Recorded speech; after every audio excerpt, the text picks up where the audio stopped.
Excelentísimas e ilustrísimas autoridades, señoras y señores, Egunon, buenos días. Como presidente de Nueva Economía Forum, tengo el placer de darles de nuevo la bienvenida a la tribuna de Euskadi del Fórum Europa, que organizamos con la colaboración de BBK, Petronor y Orange. Y hoy tenemos la especial satisfacción de recibir al presidente de Confebask, don Miguel Lazpiur, y el honor de que haya aceptado presentarle el consejero de Industria del Gobierno vasco, don Bernabé Unda. La tribuna es suya.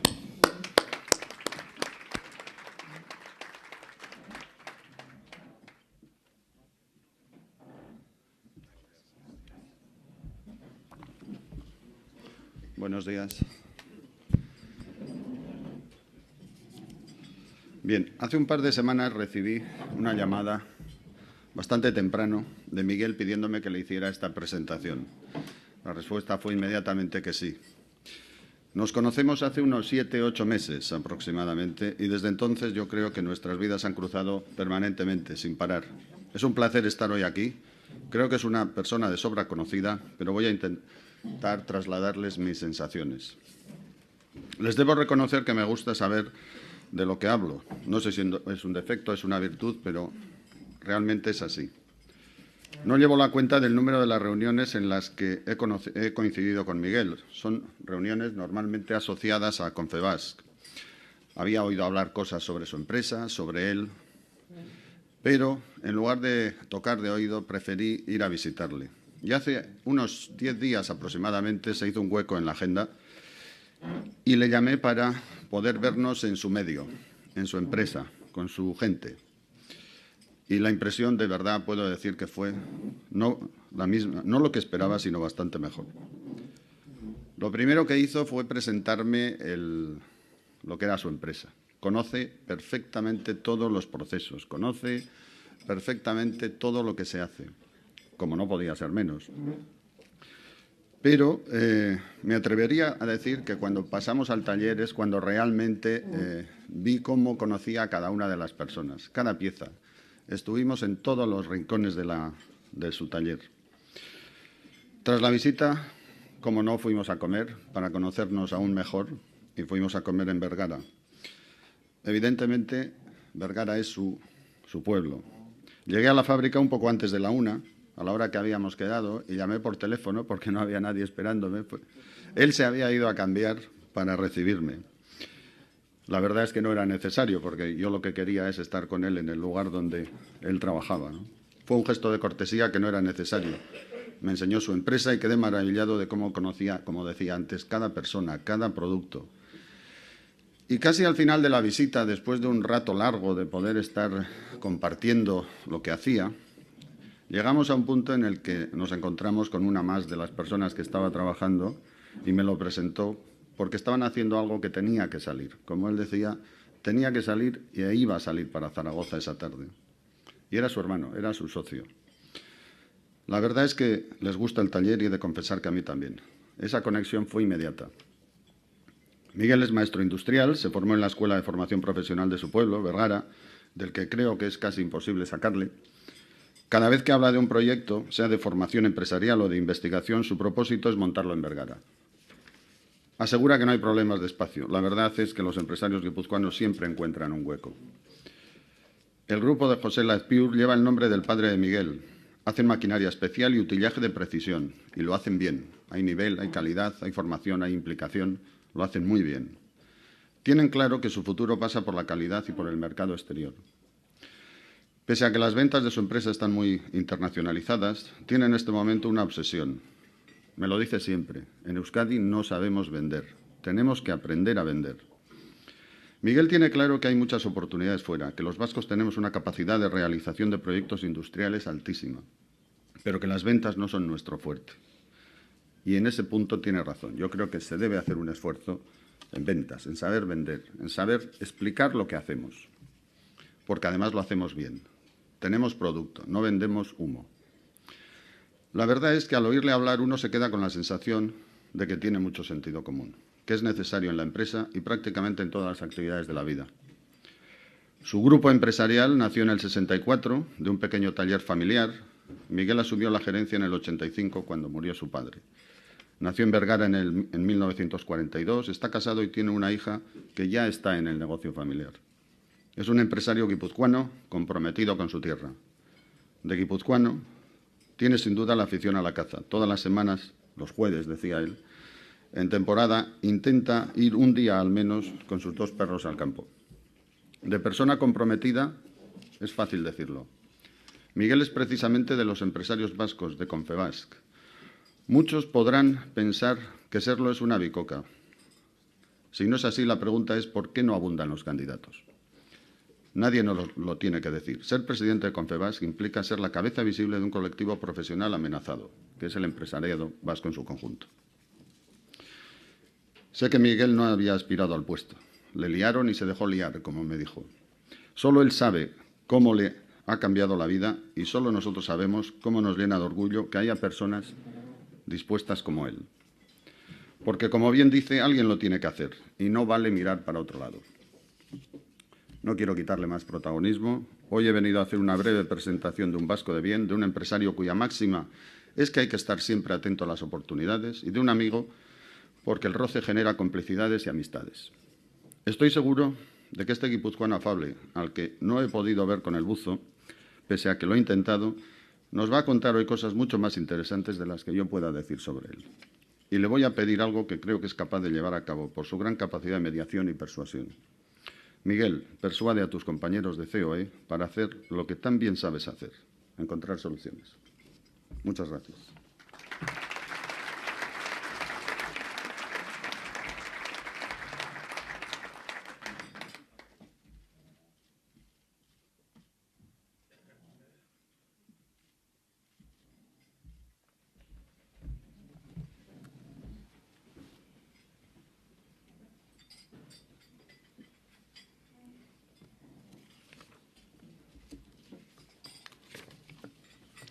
Jaun-andreok, egun ondan hori, eta eskerrak etortzeagaitik.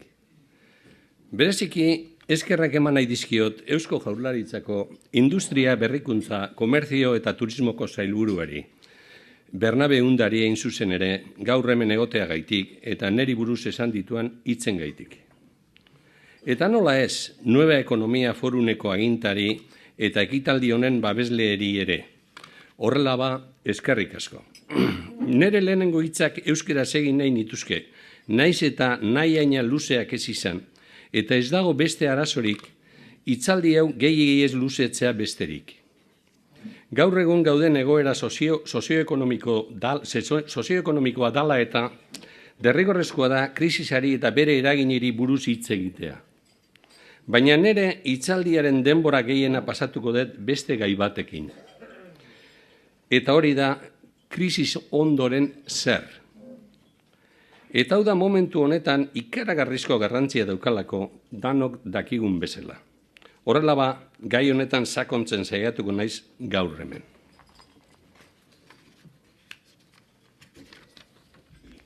Buenos días a todos y gracias por haber venido.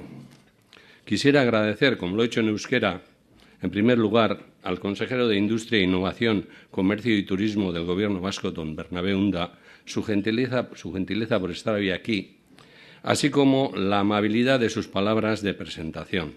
También, por supuesto, a Nueva Economía y a los patrocinadores de este evento por la oportunidad que me brindan de dirigirme a todos ustedes desde este foro. En un momento socioeconómico como el que vivimos, parece obligado hablar de la crisis y de sus repercusiones. Sin embargo, más allá de la situación actual, con ser esta importante, centraré el grueso de mi intervención en algo que considero más trascendente aún, la poscrisis, el escenario que nos espera una vez superada esta delicada coyuntura. Ante eso, tan solo unos breves apuntes sobre el momento presente. Primero, decir que lo peor parece haber pasado ya, tanto a nivel internacional como quizás también para la economía vasca. Y ahí tenemos el último dato trimestral del Producto Interior Bruto, aunque debamos esperar a ver cómo evoluciona. Segundo, que haber tocado fondo no significa que la crisis haya acabado. y eso lo notaremos sobre todo en el empleo. De hecho, hasta que no se empiece a crear empleo con una cierta intensidad, no podremos hablar de verdadera recuperación. Tercero, que aún hay demasiadas incertidumbres y riesgos.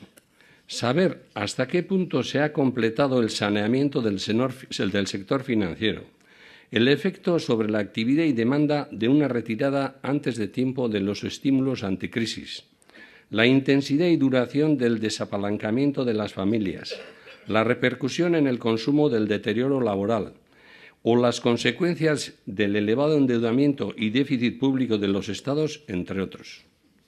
Respecto a la recuperación, decir que esta será lenta y titubeante y nuestra convalecencia más larga que en otros países, no solo porque la recesión ha sido profunda y la capacidad de resistencia está muy erosionada, sino también porque existen problemas diferenciales que nos lastran, entre ellos la falta de reformas estructurales o los problemas del modelo de crecimiento de la economía española.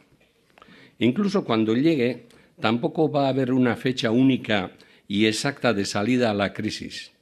Será un cambio progresivo, con efectos muy distintos en función del país, del sector de actividad, de las empresas o de otros muchos factores. La cuestión no es cuándo acabará la crisis en general, sino cuándo se dará por terminada mi crisis. Y aquí las economías industriales e internacionalizadas, como la vasca, posiblemente lo tengamos algo mejor. De cara al futuro, ¿de qué manera podemos afrontar todos estos problemas y retos? En primer lugar, siendo conscientes de que la manera más eficaz de superar la crisis es, además de gestionarla, comenzar a trabajar con la perspectiva de la poscrisis. Esperar pasivamente a que las circunstancias cambien, limitándonos a aguantar el chaparrón y a confiar en que vengan tiempos mejores, sería el mayor error que podríamos cometer. El país del futuro hay que construirlo ya, entre otras cosas porque nuestros competidores están haciendo lo propio y diseñando sus estrategias competitivas. Las percepciones van a jugar también un papel importante. No conviene olvidar que más allá de sus detonantes concretos, si algo ha agravado esta crisis ha sido la pérdida global de confianza que ha traído consigo.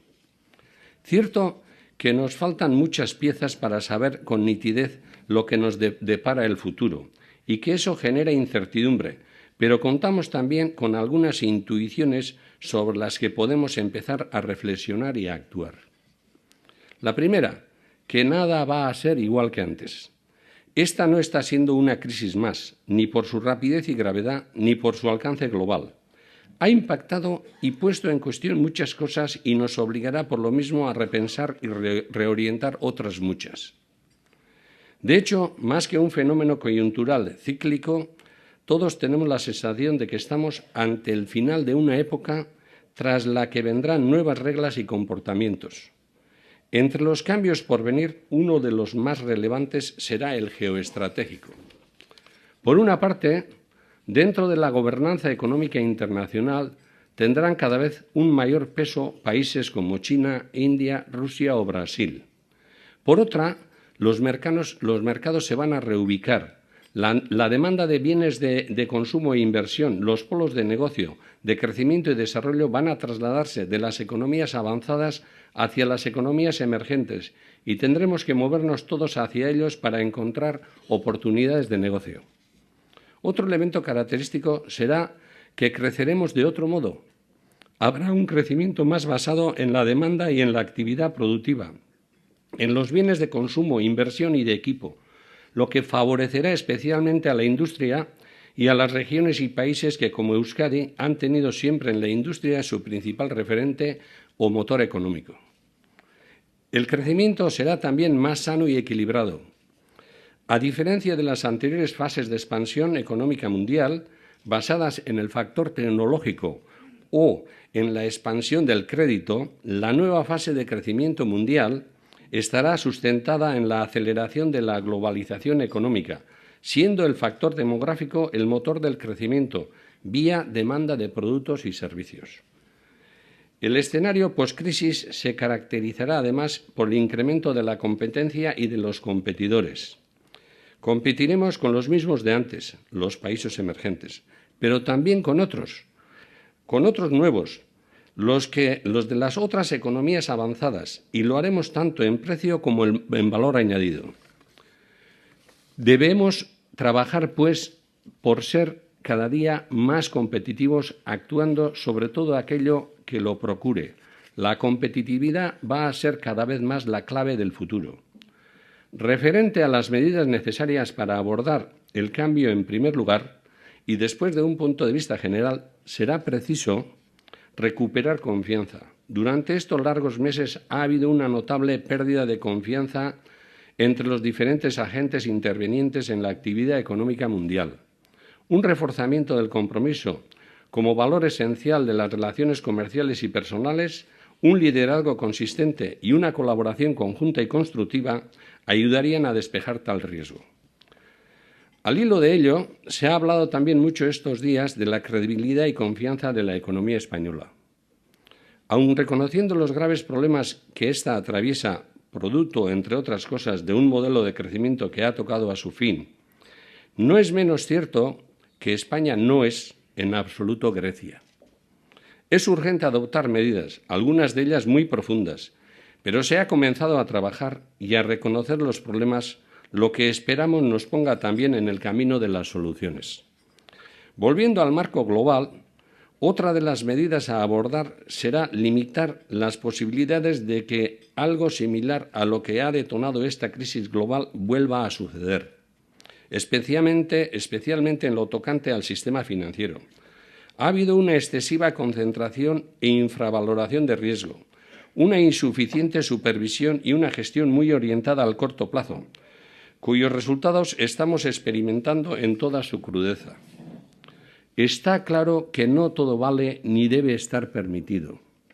Los mercados financieros, productos y actores deberán someterse a una supervisión y regulación apropiada, independientemente de dónde tengan su sede y existiendo la necesaria vigilancia respecto al cumplimiento de las medidas establecidas con un objetivo esencial, acabar con las malas prácticas financieras. Por otra parte, las entidades financieras deberán ponerse al servicio de la recuperación económica y de la consecución del futuro. Si han sido parte de la crisis, ahora tienen que serlo de su superación, entre otras cosas porque también a ellas les compete y les interesa. Es importante, por ejemplo, que los fondos que se han dedicado a salvaguardar la situación no tengan como único destino sanear los maltrechos balances de la banca, sino también reviertan en las empresas y en las familias a través de un crédito suficiente y disponible en disponibilidad y cuantía.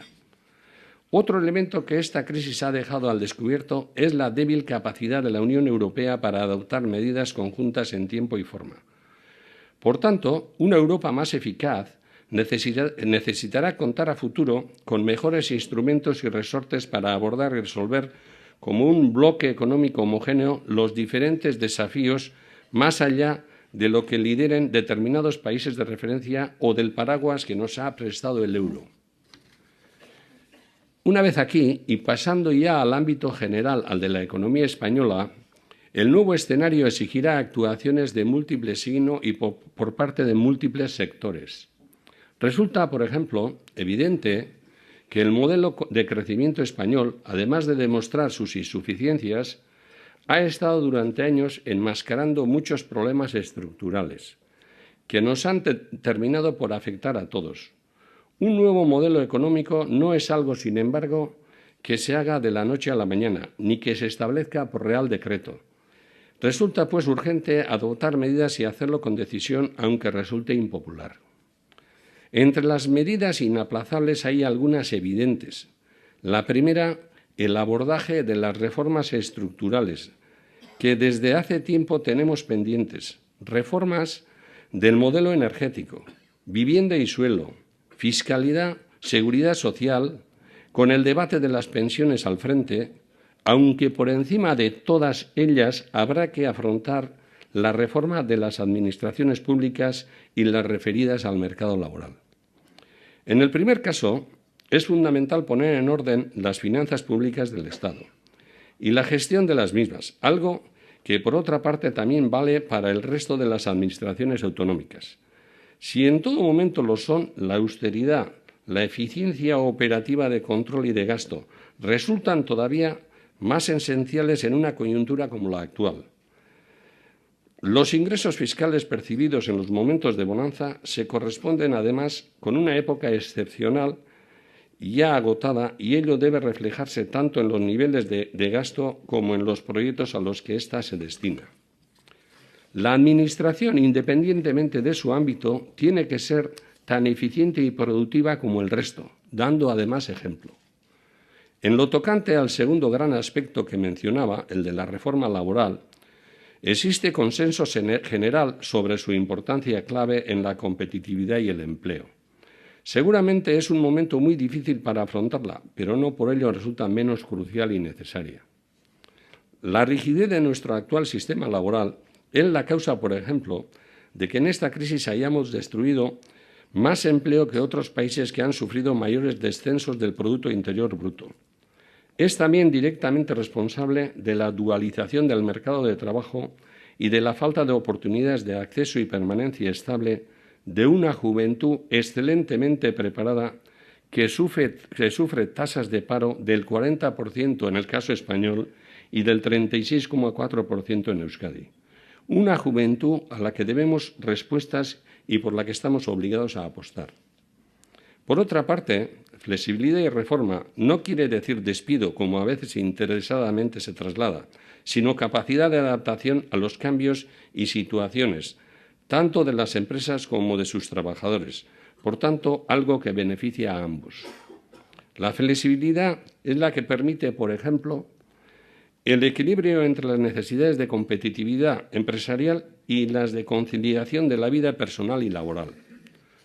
Un sistema rígido, instalado en reglas fijas e inamovibles, no favorece ni lo uno ni lo otro y tampoco crea empleo, ni mejora las condiciones laborales de los trabajadores. Es algo, además, que tampoco responde al nuevo modelo de relaciones más personalizadas y de mayor involucración que aparece como consustancial en la economía del conocimiento. Al hilo de esta cuestión, resulta también obligado hacer una mención expresa a la propuesta de reforma laboral planteada por el Gobierno central.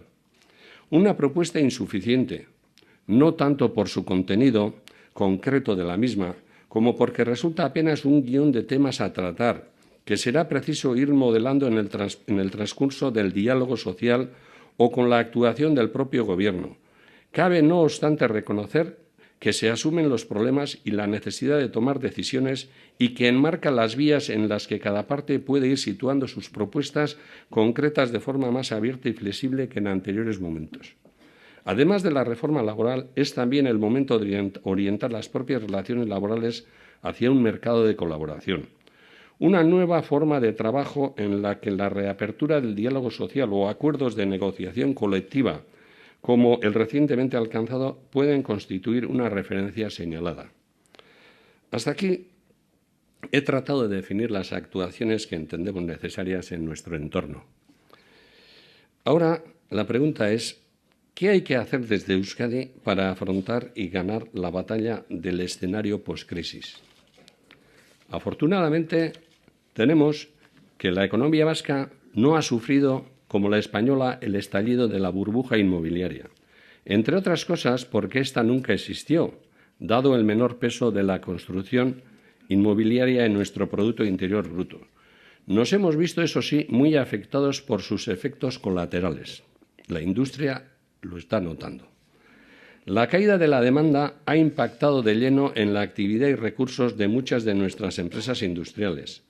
Se ha frenado el consumo, se ha destruido empleo, se ha producido una merma recaudatoria espectacular en las administraciones públicas, además, en un momento en que precisamos esos recursos por la crisis y eran más necesarios que nunca.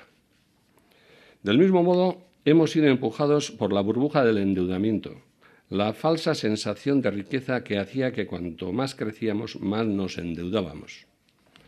El problema de Euskadi, más allá de superar la actual situación, no es, sin embargo, el modelo de crecimiento.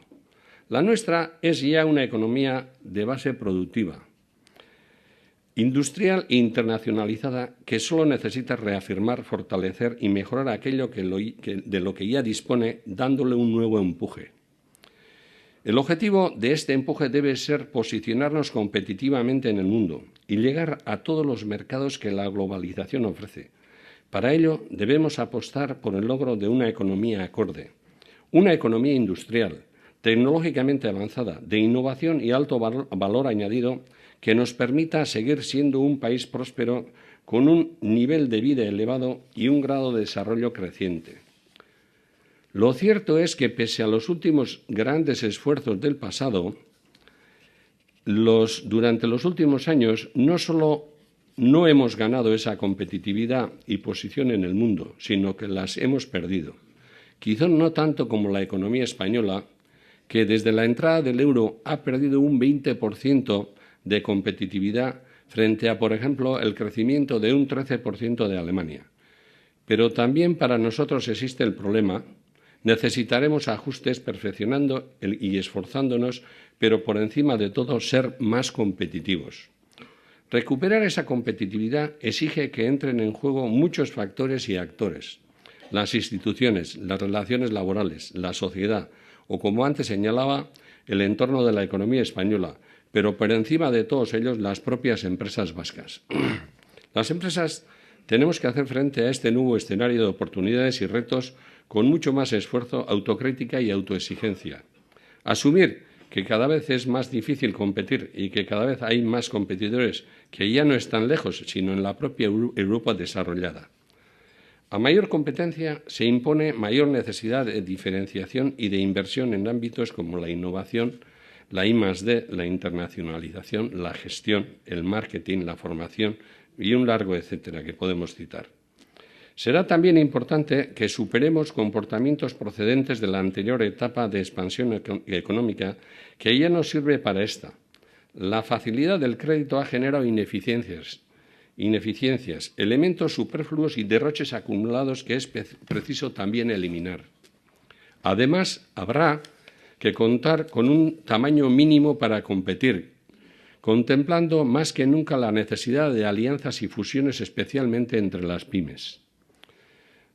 Todo ello desde nuestra base industrial. El nuevo modelo de crecimiento económico mundial va a estar por primera vez desde hace mucho tiempo basado en un aumento de la demanda global de bienes de consumo y de inversión. Y en un modelo así, nuestro tejido productivo tiene muchas cosas que decir. Tenemos ante nosotros una oportunidad única, un nuevo mercado de 3.000 millones de personas requiriendo productos, infraestructuras y servicios que la industria vasca puede proporcionar. Si somos capaces de aguantar esta coyuntura y de trabajar codo a codo todos juntos para tener un mejor posicionamiento en este escenario, podremos hacer grandes cosas. Ejemplo destacado de las potencialidades de nuestra economía y, más en concreto, de nuestra industria es el coche eléctrico. En Europa, decía el otro día un titular de prensa, ha nacido ya el coche eléctrico. Pues bien, la planta que lo producirá este mismo año está en Euskadi. Hemos sido capaces de lograr algo único, puntero y que marcará tendencias porque teníamos todo: el fabricante, los centros tecnológicos, el proveedor eléctrico y el canal de distribución, pudiendo contar además con el respaldo y el apoyo de la Administración. Tenemos, en definitiva, materia prima, empresas cabeceras en el ámbito energético, aeronáutico, de automoción, ferroviario, de máquina-herramienta, etcétera, y un potencial industrial que hay obligación de mantener y mejorar. La bonanza económica la hemos empleado, además, para mejorar y para invertir. Tenemos, por otra parte, la posibilidad de recuperarnos antes, si contamos con personas adecuadamente formadas y cualificadas y si preparamos y sensibilizamos a la sociedad respecto al nuevo escenario previsto. Primero, para que asuma que, siendo como somos un país caro, nuestro actual nivel de vida y bienestar no es sostenible si no recuperamos competitividad y si no se hacen sacrificios para lograrlo.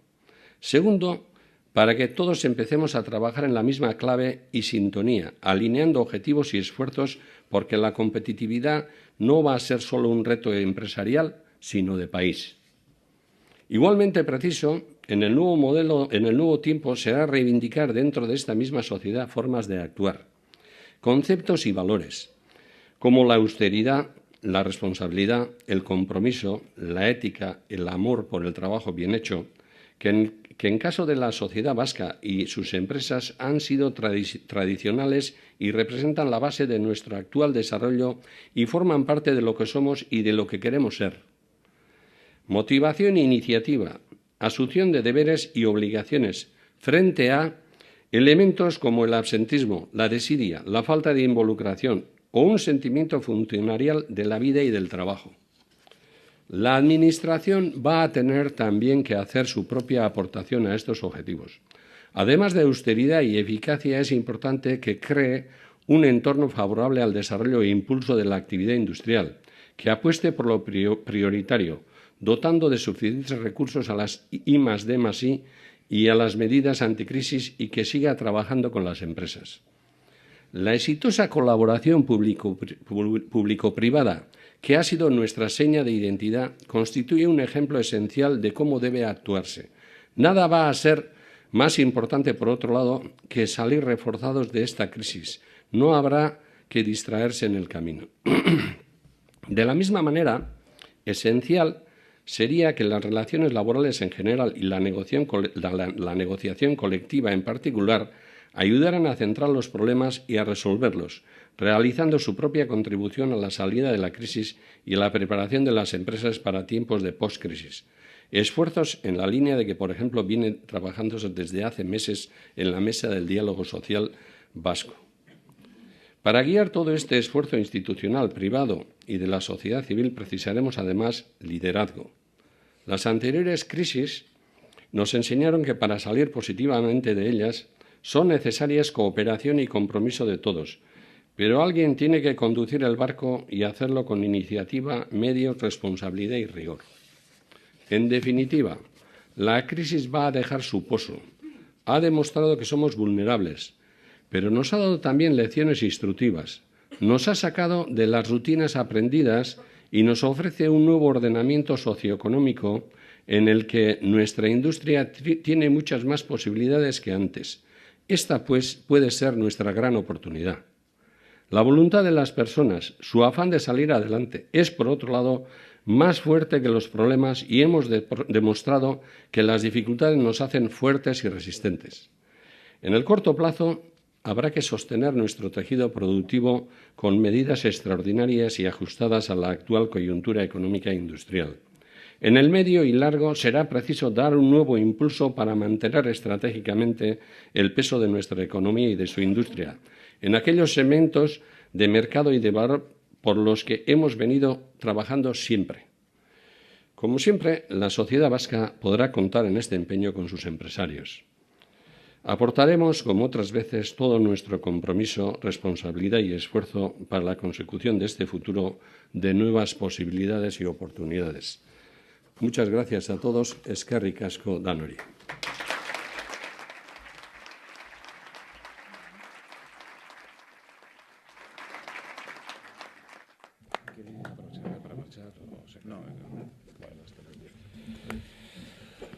Muchas gracias, presidente. Nos han llegado ya varias preguntas. Yo le voy a hacer esta. Dice un refrán que no siento lo que mi niño enfermó, sino las mañas que cogió. ¿Qué secuelas dejará la crisis? ¿Qué malos hábitos? Sí, desde ahí, por favor. Hemos dicho en nuestra intervención que una de las cosas que peor puede tener la crisis es el que nos quedemos esperando a que esto se resuelva por sí misma. La crisis se resuelva por sí misma. Yo creo que esa actitud de esperar soluciones automáticas, esa puede ser una mala noticia o un mal comportamiento. Vamos a tener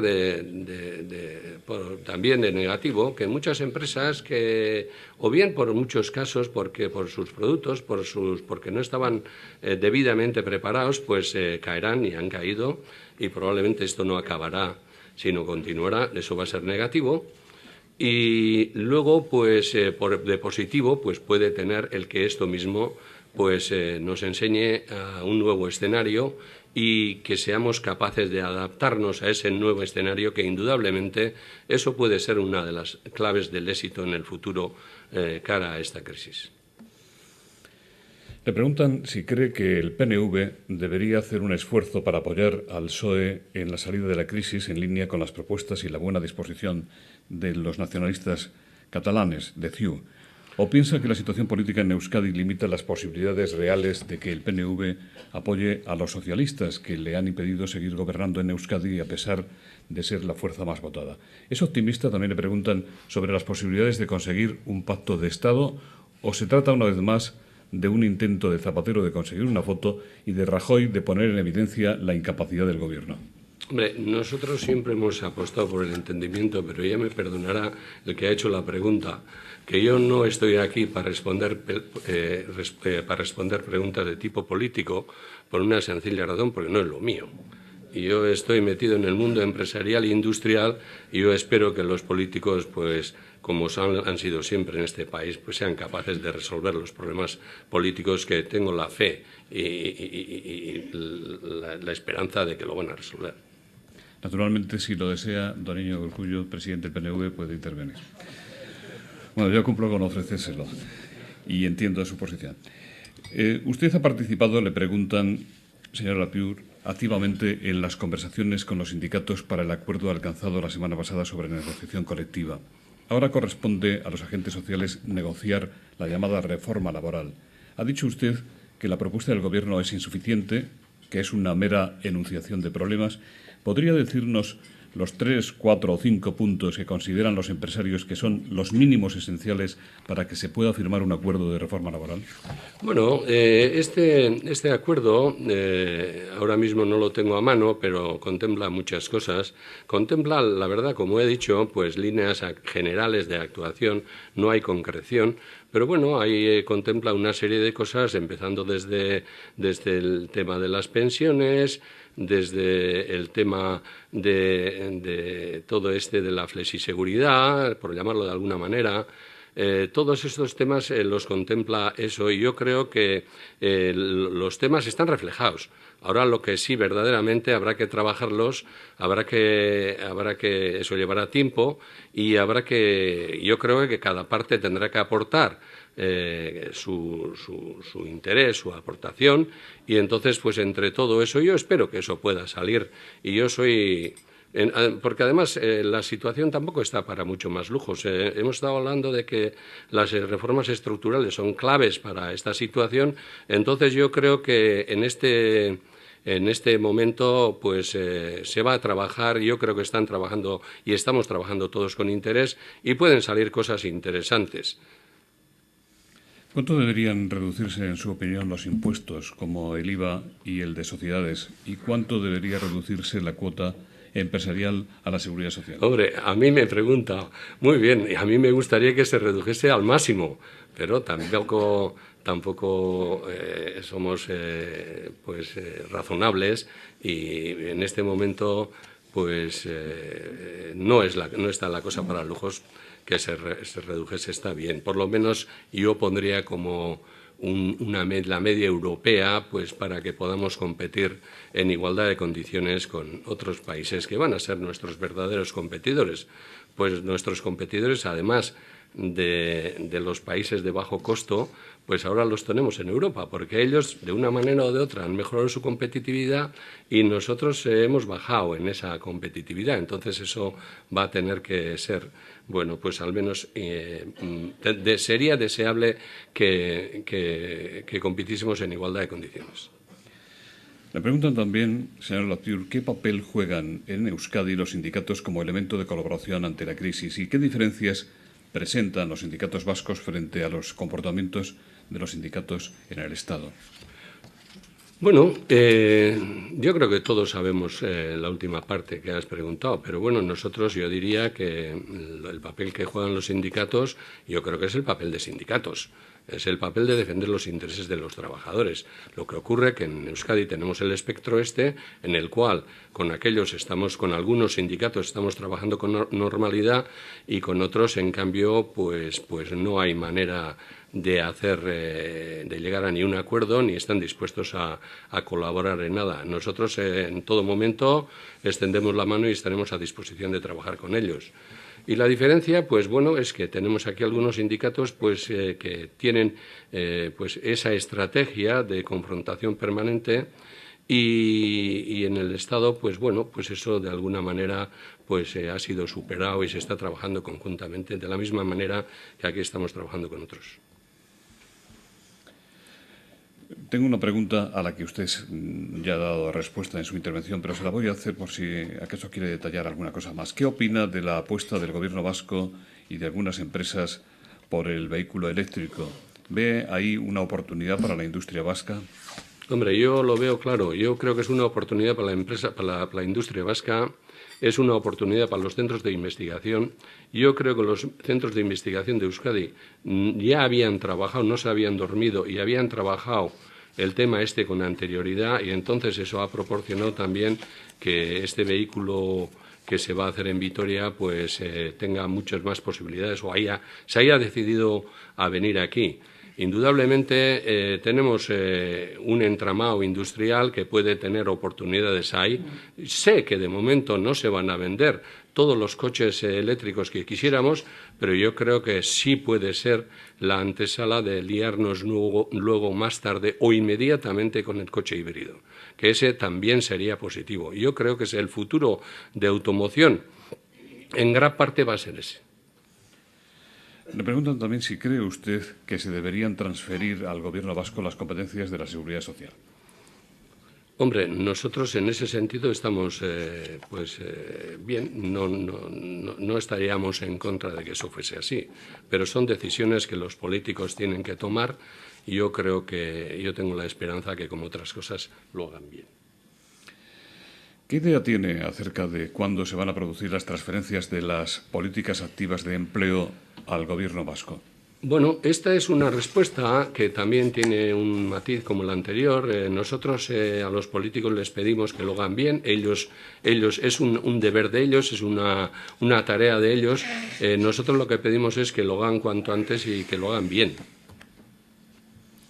¿Cree que una medida de austeridad aconsejable sería que se redujesen los sueldos de la Administración Pública vasca en Euskadi?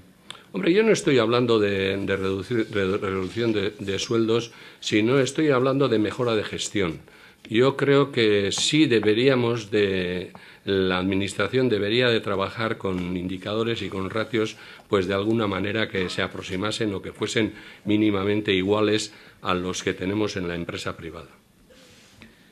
Le preguntan también si a Confebask le gustaría la creación de una caja de ahorros única y fuerte en Euskadi. ¿Lo considera una prioridad para fortalecer la estructura económica del País Vasco? ¿Por qué cree que en el fondo no se haya alcanzado en los intentos anteriores esa fusión? Bueno, nosotros siempre nos hemos manifestado a favor de una caja de ahorros fuerte, porque esto daría una dimensión superior al sector financiero vasco y esto para las empresas es clave. Eso lo hemos dicho desde un principio. Ahora, la fusión o no fusión pues depende de sus órganos de gobierno y los órganos de gobierno tienen que hacerlo en el momento más adecuado, en el momento que consideren más adecuado. Para nosotros, desde Confebask, lo veríamos muy bien que esto se llevase a cabo cuanto antes, pero ya vemos que quizás pues los órganos estos de gobierno pues están marcando prioridades y pasos para continuar con eso. Antes se me ha pasado a ofrecer la posibilidad de intervenir al secretario general de UGT, que está aquí con nosotros. Se mencionaba a los sindicatos. Si usted quiere intervenir, hágalo. Ya ve que aquí los contertulios no lo son tanto, pero yo ofrezco esas posibilidades. El presidente de Adegi, la patronal guipuzcoana, dijo el otro día en esta tribuna que había recrecido la extorsión terrorista a los empresarios. Y le preguntan si cree usted que el cerco a ETA por parte de los gobiernos de España, Francia y Portugal va a provocar una reacción de ETA y de su entorno que puede repercutir en las empresas. Hay otras preguntas en relación con este tema. Dice, los empresarios son uno de los colectivos amenazados por ETA. Desde su perspectiva, ¿cómo ven el documento de la izquierda Abertzale en el que se apuesta por las vías políticas? Y también le preguntan de nuevo, ¿se sienten los empresarios en el punto de mira preferente de ETA, igual que en otras épocas? Hombre, nosotros los empresarios hemos sido amenazados, extorsionados, hemos tenido asesinatos, hemos tenido de todo. Yo creo que los empresarios lo que sí hemos hecho es mantener el tipo y nos hemos quedado aquí aguantando el temporal durante muchos años. Entonces, la situación de la extorsión de ETA, pues bueno, yo diría que está, pues como siempre, tenemos extorsión, mayor o menor, no lo sé, yo no sería capaz de calibrar, tenemos extorsión. Entonces, pues la situación yo diría que es parecida a la de otras épocas. Que, bueno, pues que una colaboración entre las distintas policías puedan ir resolviendo el tema del terrorismo, pues lo vemos perfectamente. Ahora, referente al documento este que han aprobado la izquierda Abertzale, yo prefiero no pronunciarme. Yo tengo mi opinión, todo lo que sea para consecución de la paz será bienvenido, pero yo mantengo mis reservas para hacer ninguna valoración al respecto. ¿Qué opina del Consejo Asesor del Lehendakari para Asuntos Económicos que se está formando? ¿Cree que un foro estratégico y transversal de estas características sería positivo para Euskadi? Hombre, yo tengo la